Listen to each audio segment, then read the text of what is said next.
Automatic transmission scooters are much easier to ride. They're a lot more automatic than the old Vespas were, so they have electric start. They have things like automatic choke.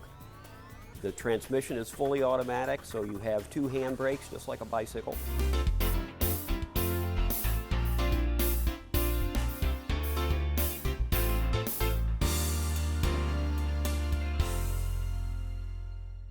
Welcome back. Now that you've been introduced to the world of two-wheeling via the motor scooter, let's find out how to customize and choose the scooter that's right for you. If you're going to get out and get on a bike and ride one, get a scooter first. When I talk to customers that come in and they're interested in a scooter, my first question is, well, what are you going to do with this thing? Okay, because what you're going to do with it determines what size scooter you need. It determines what your price range is. It determines whether it's going to be a main source of transportation or just something to ride on the weekends. Everybody that buys a scooter has different needs, and you have many options you can do, including a windshield. Okay, for protection, they come in various different sizes. Whether you're trying to protect your eye, make it look sporty. You can put a front rack on your scooter to carry packages. Most scooters come with a rear platform where you can mount a top case of various different sizes. Some of them match the color. Everybody is not created the same. Some people want everything to match the color of the scooter, including their helmet and their riding clothes. The person is going to ride it back and forth to work, and back and forth to work is 4 or 5 miles at a time. Then they can get away with a smaller scooter that only does 45 or 50 miles an hour. If it's going to be a major source of transportation and they're going to go further distances than back and forth to work, then they need a bigger scooter.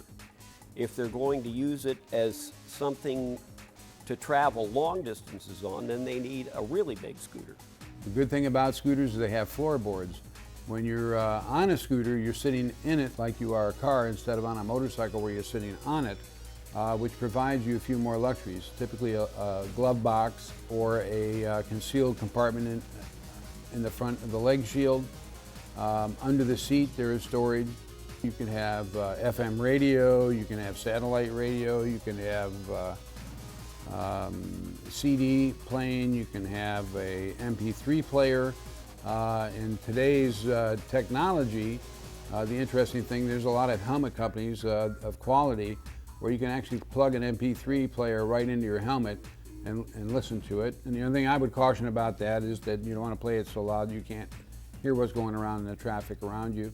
Some people like to have louder horns, and there are optional horns you can get to put on your scooter. There are a lot of options that are fun to do and certainly fun to have, and show off your scooter as dynamically as you want, and certainly to your personality and character.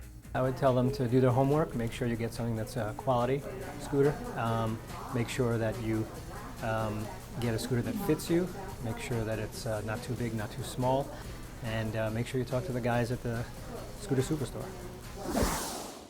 So now that you've chosen the right scooter for you, just like a car or truck, you're gonna want to take it for a test ride. So let's get to it.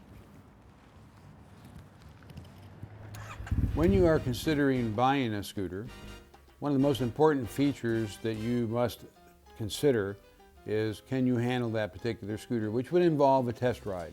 You want a step-by-step lesson in the showroom at the time you're looking and considering which scooter you want as to what all the switches and controls do.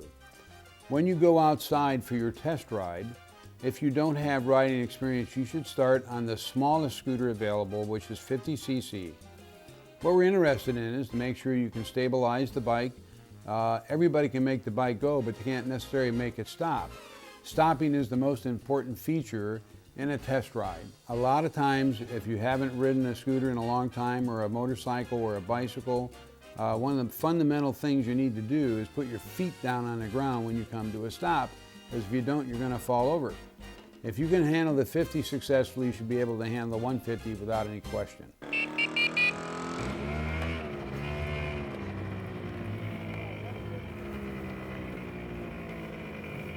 Well, that was easy and so much fun. I'm going to go back and try this course again, but don't go anywhere, because we'll be back in just a few moments with more two-wheeling brought to you by Scooter Superstore of America. See you then.